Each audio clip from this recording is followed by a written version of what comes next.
Bien, le doy la bienvenida a su video semanal. Como siempre, espero que se encuentren muy bien y que evidentemente estén viendo los videos semanales que con mucho cariño se está haciendo, ¿no? Durante todas estas semanas, construyendo, ¿no?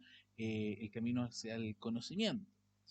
Y no solamente estén estudiando, ¿verdad? Eh, para el examen o para la prueba, o dejen todo a última hora. Espero que no sea así, espero que estén trabajando todas las semanas con un programa de estudio correspondiente. Bueno, por si no lo hacen después en el examen de grado, les va a pesar un poquito no tener un hábito dentro de su estudio. Bueno, luego de esta previa información o recomendación, digamos, a su trabajo personal, vamos a partir el video del día de hoy hablando un poquito sobre la prueba en las obligaciones de medio. Eh, esta materia ustedes lo estudiaron en la teoría de las obligaciones. Nosotros sabemos que hay personas, por regla general, que están obligadas a un resultado o unas obligaciones de medio, ¿ya? O sea, el médico que está en la posta central o el médico que está en la clínica Cordillera, ya, estoy inventando, Cordillera Blanca, ya, son médicos que están obligados a unas obligaciones de medio. Esto quiere decir que no están obligados, ¿verdad?, a otorgar un resultado. ¿M? Que, por ejemplo, una persona llega con riesgo vital, el médico, ¿no? Va a hacer todo lo posible para poder salvar la vida de esa persona. Ahora, es muy distinto, por ejemplo, si se tratase de un médico que se dedique a la cirugía plástica. Porque si se dedica a la cirugía plástica y te dice, ya, les voy a colocar la nariz un poco así, así, esto más o menos va a ser el resultado que vamos a obtener con esta cirugía. Evidentemente, ahí sí hay una obligación de resultado, ¿no? Excepcionalmente, ¿ya? Excepcionalmente. Por lo tanto, eh, a propósito de nuestro ramo, que es la teoría de responsabilidad, vamos a hablar un poquito sobre la prueba en este tipo de obligaciones de medio, pero antes tenía que un poquito recordar la culpa, cómo se ve en este tipo de obligaciones. Al respecto, el incumplimiento de las obligaciones contractuales resulta necesario considerar este tipo de clasificaciones, siendo diversa, por supuesto, la exigencia en cuanto a la responsabilidad en cada una de estas obligaciones, tanto de medio como resultado, dependiendo precisamente cómo vamos a categorizar este tipo de obligaciones. ¿Ya? Como ya habíamos mencionado recientemente, hace poquito, de medio y de resultado. ¿Ya? Ahora, como se sabe, ¿no? En las obligaciones de medio, el deudor se le exige una conducta diligente. O sea, que esa conducta diligente, hacer todo lo posible para lograr la satisfacción de la prestación comprometida. No existe, por supuesto, yo no puedo, siempre menciono el tema de los médicos porque es más fácil entenderlo, ¿no? No existe un compromiso en cuanto al resultado, o sea, en cuanto a salvar la vida a esa persona que llega en estado crítico, ¿no? En estado arriesgando la vida, digamos, ¿no? Bueno, y el deudor debe ser diligente en el intento para poder lograr dicho resultado. O pretensión a favor del acreedor. En este caso, la persona que llega eh, con riesgo vital es, digamos, el acreedor. Y el deudor sería el médico, ¿ya? Sería el médico. Ahora, eh, solo en las obligaciones de medio, el deudor, para determinar si cumplió o no, debe realizarse un análisis de su conducta, ¿ya? Eh, ¿Por qué? Porque como no está obligado el resultado a salvar la vida, se debe evaluar si ese médico que atendió hizo todo lo posible para poder salvar la vida, según un estándar, ¿ya? Y regido, por supuesto, por la ley Artis, ¿no?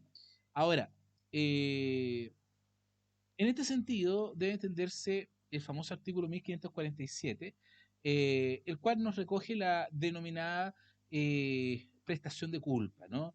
O gradualidad también, ¿no? En conformidad a la cual el deudor responde, en este caso el médico, ¿no? De culpa leve, o sea, del buen padre de familia.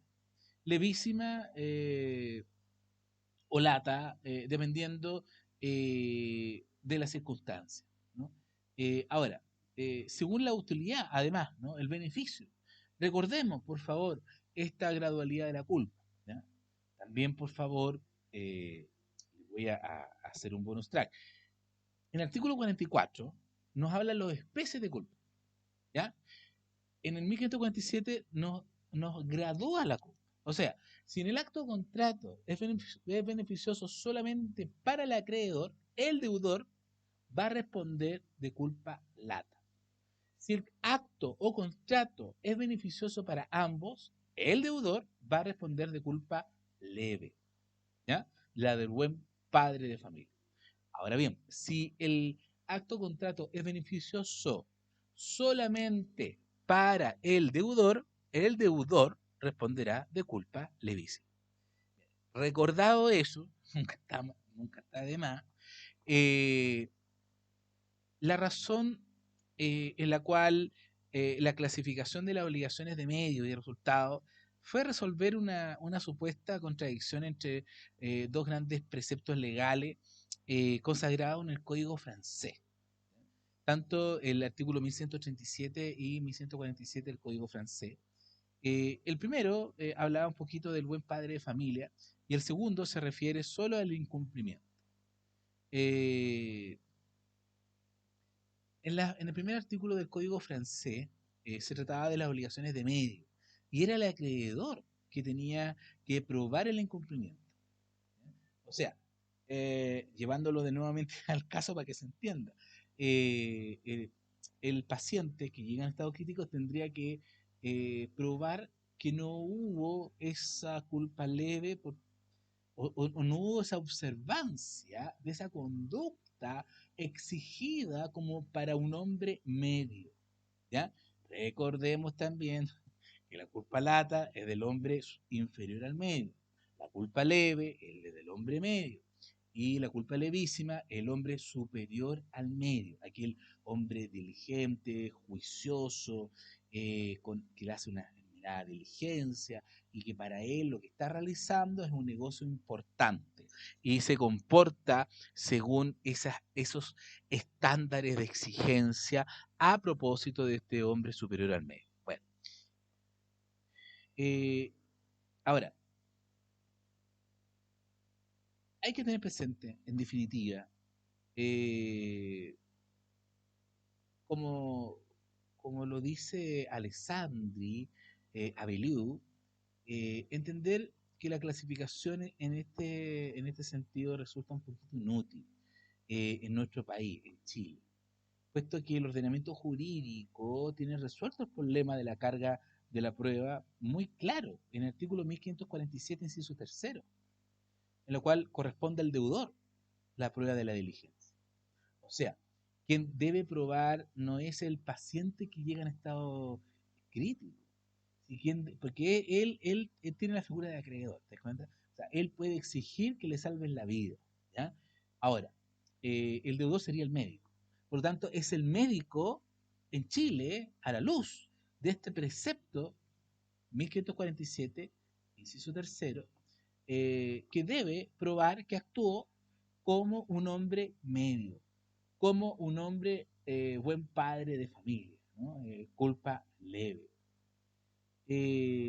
Bueno, esto es importante porque ese artículo nos viene a resolver un poquito el sistema de la prueba y luego lo vamos a reforzar con el artículo 1698, el clásico que todo el mundo se lo sabe a propósito de quien incumbe probar la extinción o el nacimiento de la obligación.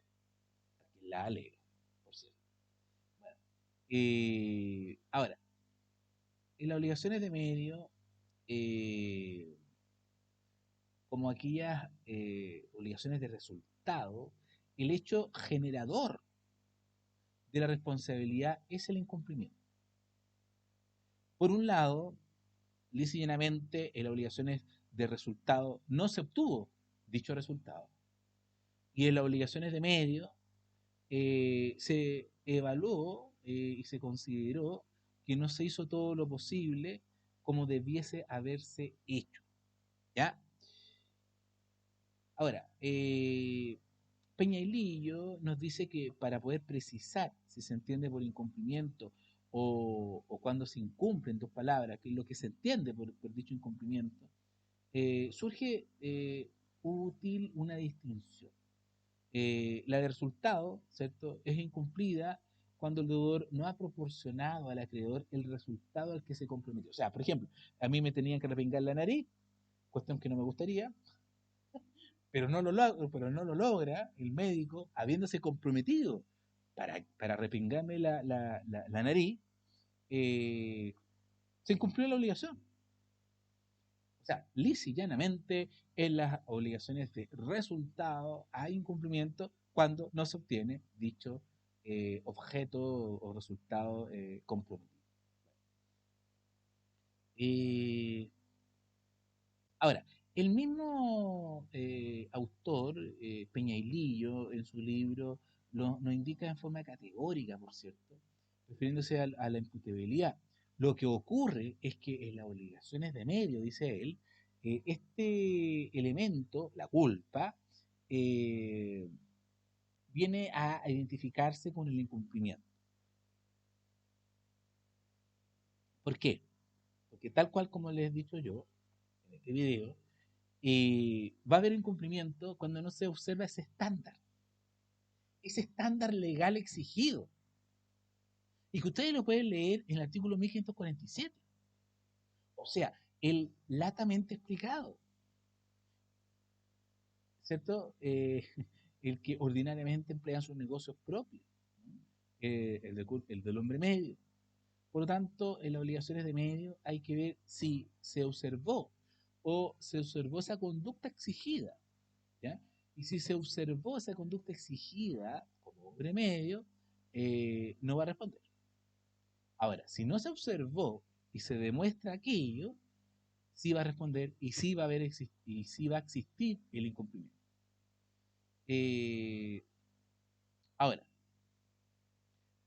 en este sentido, vamos a establecer entonces que el incumplimiento se asimila a la culpa en cuanto a las obligaciones de medio, ¿ya? Cuando dicha culpa no se observa. Vamos a ver entonces a lo que habíamos quedado como título la sesión semanal anterior, este video semanal, que me tengo que referir a la carga de la prueba de la culpa por incumplimiento contractual en las obligaciones de medio. Bien, en el código sustantivo, el código de Bello, consagró una regla bastante particular relativa a la carga de la prueba de la culpa en materia contractual. El mismo artículo que sirve de asiento en la denominada teoría de la prestación de culpa, relativa al deber, por cierto, de diligencia exigible al deudor, según la utilidad o beneficio que reporta el contrato a las partes. Señala en forma expresa la prueba de la diligencia o cuidado incumbe al que ha debido emplearlo. Entonces, por ejemplo, eh, se los voy a colocar como un interrogante, ¿no?, para que ustedes me comenten en la sesión sincrónica. Si ustedes tienen una lavandería, ¿ya? Y les llega un pantalón. En el pantalón hay papel, de estos que uno se suena, ¿no? Y tiene bastante papel, porque el tipo está resfriado, ¿cierto? Y la lavandería recibe el pantalón. Sin revisar los bolsillos, te queda la embarrada, ¿no? En esa, ¿quién tuvo que haber tomado la precaución de retirar esos papeles? ¿El que llevó el pantalón o la lavandería? Mira, eh, tema para que usted lo conversen en su casa y también con sus compañeros. Bien, acercar el derecho siempre a lo cotidiano, ¿no? Es bastante bonito, porque si no empezamos a hablar sobre teorías y teorías doctrinarias, sin asentarnos en lo que realmente nos sirve para poder entender o vivenciar el derecho el día de hoy. Bueno, eh, ahí ustedes tienen que pensar. ¿Por qué? Porque primero el Código Civil dice que la prueba de la diligencia o cuidado incumbe al que ha debido emplear. Entonces cabe preguntarse quién tuvo que haber debido emplear ese cuidado de sacar ese papel de los bolsillos de ese pantalón. Bueno, esta regla ha sido interpretada por la doctrina mayoritariamente como el refugio de la presunción de la culpa, ya que, tal cual como hemos dicho reiteradamente en los videos semanales, en las sesiones sincrónicas, eh, si yo me obligo en un contrato con alguien y me comprometo a entregar una mercadería determinada tal día, tengo que entregarla tal día. Y si hay un incumplimiento, ya se presume mi culpa. O sea, no es necesario probar la culpa en materia contractual. Sí en la extracontractual, pero en la materia contractual no. Además, en materia contractual, la culpa se gradúa, tal cual como hemos dicho, a la luz del artículo 1547. Ahora bien, eh, dejando esas máximas aparte de esto, les voy a comentar eh, que, a mi opinión, eh, estas discusiones que se tienen respecto a la prueba de la culpa o la presunción de la culpa contra el deudor se encuentran en la doctrina francesa. Eh, Sin perjuicio de lo cual, a mi opinión, estas discusiones que conoció Andrés Bello en su momento para poder redactar y lo que motivaron en dos palabras a decir, a ver, yo no quiero haber aquí, no quiero haber confusiones y quiero señalar en el inciso tercero, en el artículo 1547, ya mencionado, ¿no? Eh, re, eh, que se reconozca unánimemente que la existencia de la presunción de la culpa contra el deudor. O sea, profesor Domínguez Águila, por ejemplo, señala que la culpa en materia contractual se presume y corresponderá al deudor entonces probar, o sea, al médico, ¿ya? Para que se entienda. Ya sea el incumplimiento del contrato se deba a caso fortuito u otra cosa extraña o que no es responsable del incumplimiento al haber empleado toda la diligencia que le era exigible. O sea, volvemos a las mismas máximas. Eh, por su parte, Alessandri Rodríguez, en forma más categórica aún, sostuvo que, tratándose de una responsabilidad contractual, el acreedor debe solo probar la existencia de la obligación. Claro, porque como la culpa se presume, lo único que me importa a mí probar como acreedor que efectivamente hay un contrato y que genera un vehículo jurídico, gracias a la obligación contraída, ¿no? A través de esta, diríamos, causa eficiente o generadora, que sería el contrato, ¿no? Bueno, eh, en Chile, quien ha tratado en forma más clara este problema de la prueba en materia de las obligaciones de medio y la relación del incumplimiento con la carga de la prueba en cuanto a su culpa, quien debe probar, en dos palabras, es Daniel Peñailí. Para este jurista, respecto a la prueba del incumplimiento, deben tenerse en cuenta dos grandes preceptos legales, uno que ya, tercera cuarta vez que repito, 1547, inciso tercero, y el artículo 1698. Ustedes saben que en conformidad del artículo 1698, la existencia de la obligación debe ser probada. ¿Por quién? Porque la alega, y lo mismo ocurre respecto al incumplimiento. O sea, la carga de la prueba está en quien lo reclama. O sea, en otras palabras, la premisa que indica don Daniel Peñailillo es que es el cumplimiento, ¿no? El cumplimiento,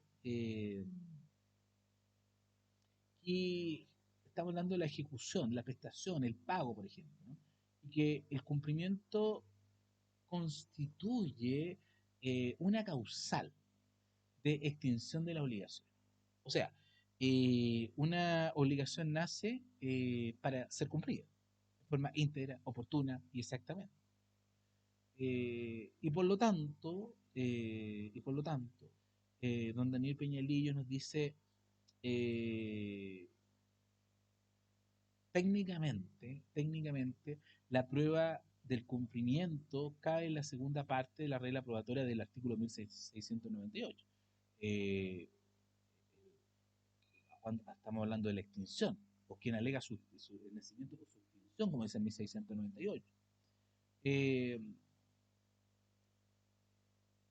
Ahora, en las obligaciones de medio, si el jurista Peñailillo nos dice que el acreedor alega, si el acreedor alega, ¿cierto?, que el deudor fue negligente, o sea, no ocupó la culpa leve, ¿no?, que se le exige, eh,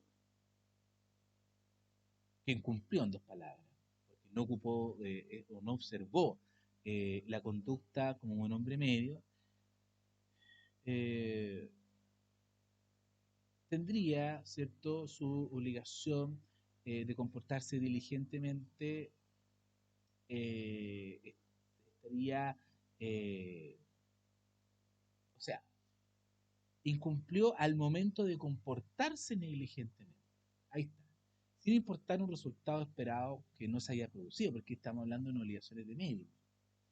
A diferencia de las obligaciones de resultado, que si el acreedor alega que el resultado no se produjo, o sea, en dos palabras, que el médico no te respingó la nariz, ¿no?, como, como tuvo que haberlo hecho, y su obligación de comportarse diligentemente no se produjo, puesto que no se obtuvo el resultado. Bien. Eh, Ahora, en suma, en ambos casos, el deudor quien tiene el peso de la prueba, solo que el contenido de la prueba es distinto. ¿Por qué? Porque el contenido de la prueba para uno va a ser que evidentemente el resultado no se obtuvo, y la otra va a decir relación con aquellos hechos que comprueban que no se observó la diligencia debida como un hombre libre, como una culpa leve. Eh, Ahora, corresponde al deudor que pretende extinguir su obligación a acreditar el cumplimiento, ya sea tanto de una obligación de medio como resultado, en dos palabras. Y la razón es simple, porque la prueba del cumplimiento de la obligación, de la diligencia exigida o- o que se va a cumplir, promotora de su cumplimiento, en dos palabras, equivale a la extinción de la obligación. ¿Ya?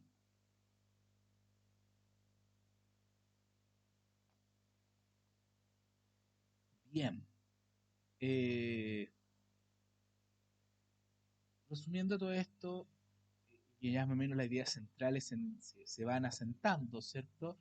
Debe concluirse que las obligaciones de medio o de diligencia, de incumplimiento, involucra la culpa del deudor, siendo imposible disociar ambos conceptos. Esto implica, en conformidad al artículo 1547, inciso tercero, y 1698, que corresponde al acreedor probar la causa eficiente de la obligación, o lo que es lo mismo que su existencia.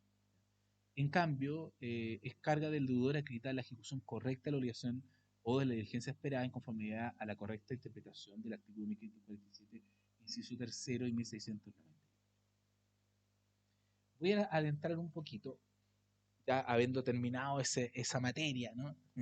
Que espero que se haya entendido. Voy a adentrarme un poquito ahora a las circunstancias que alteran o eliminan la responsabilidad del deudor.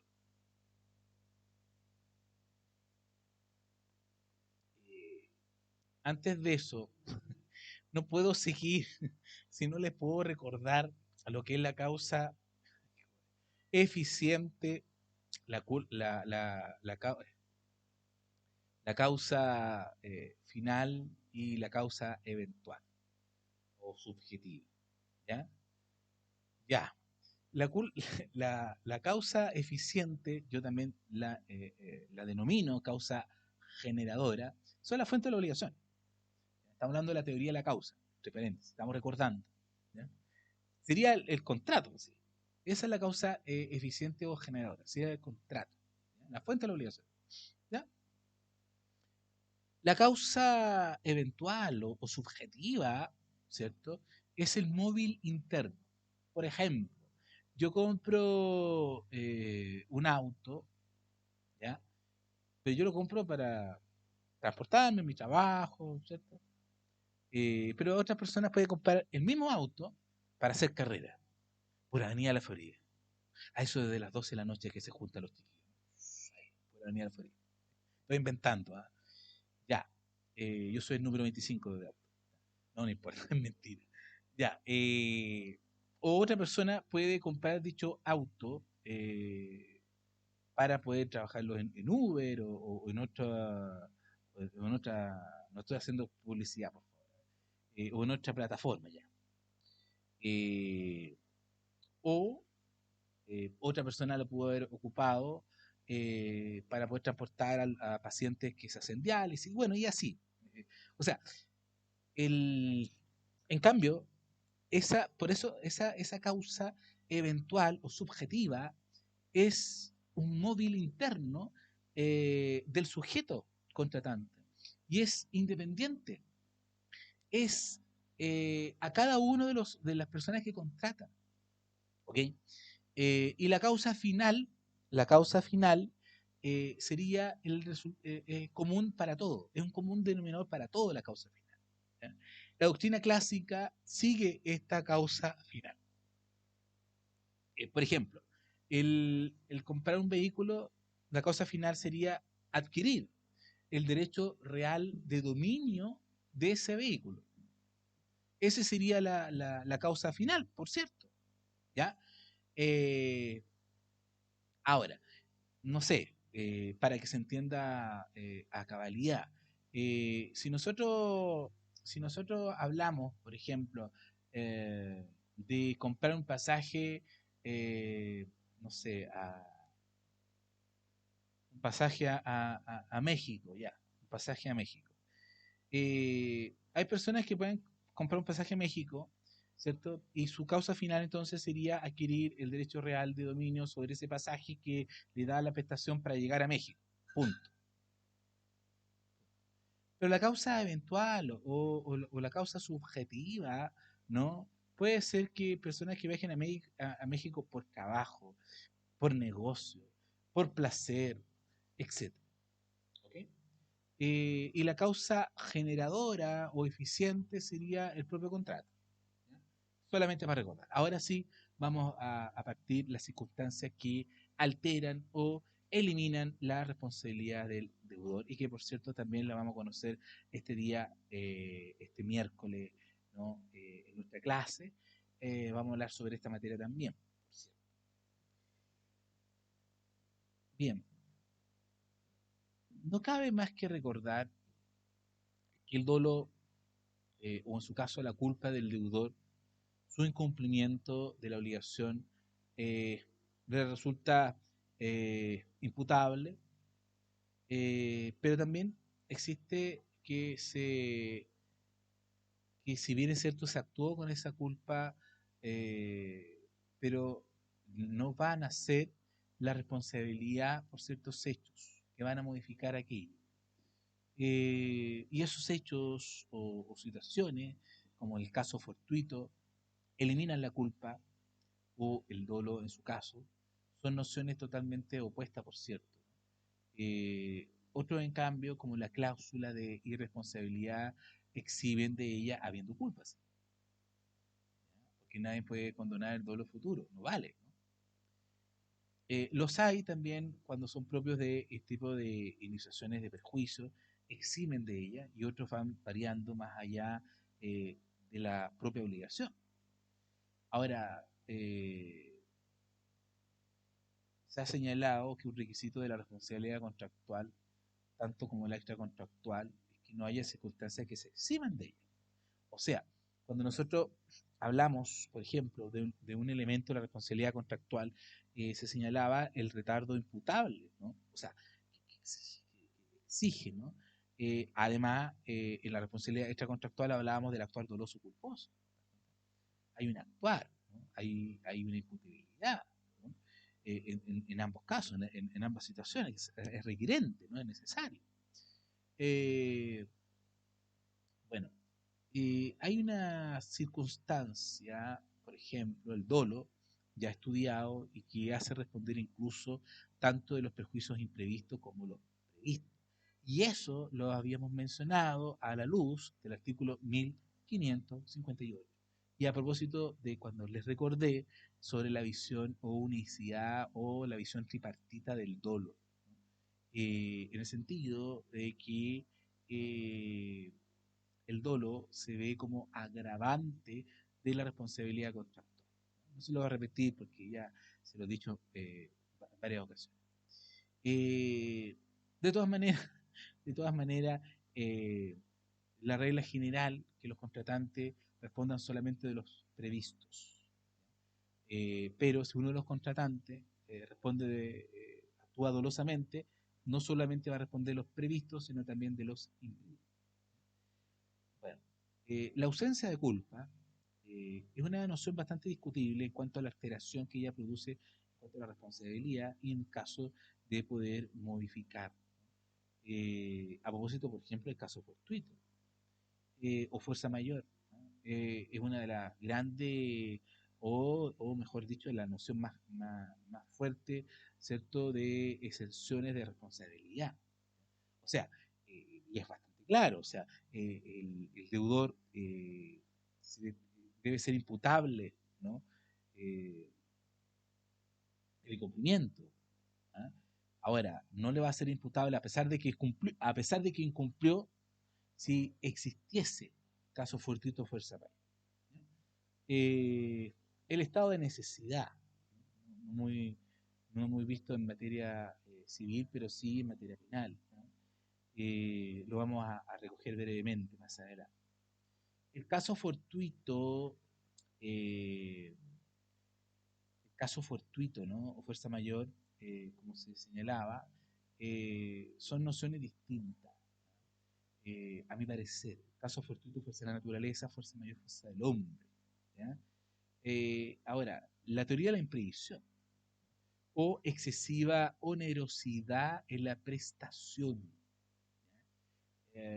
bastante discutido, incluso aquí un alumno va a hacerse ponencia respecto a esta materia, bastante interesante. Va a mencionar un proyecto de ley, además, respecto a esta materia, a propósito de este estado de excepción. El hecho ajeno, ¿no? Y también las convenciones a propósito de la autonomía privada, que vienen a modificar la responsabilidad y un sentido amplio podría incluso entenderse acá la cláusula penal, eh, que es la evaluación anticipada de perjuicio que hace el Estado. Eh, vamos a dejar como título analizar brevemente el caso fortuito o fuerza mayor. ¿Ya? Espero estudien, que no hagan los trabajos que estén muy bien.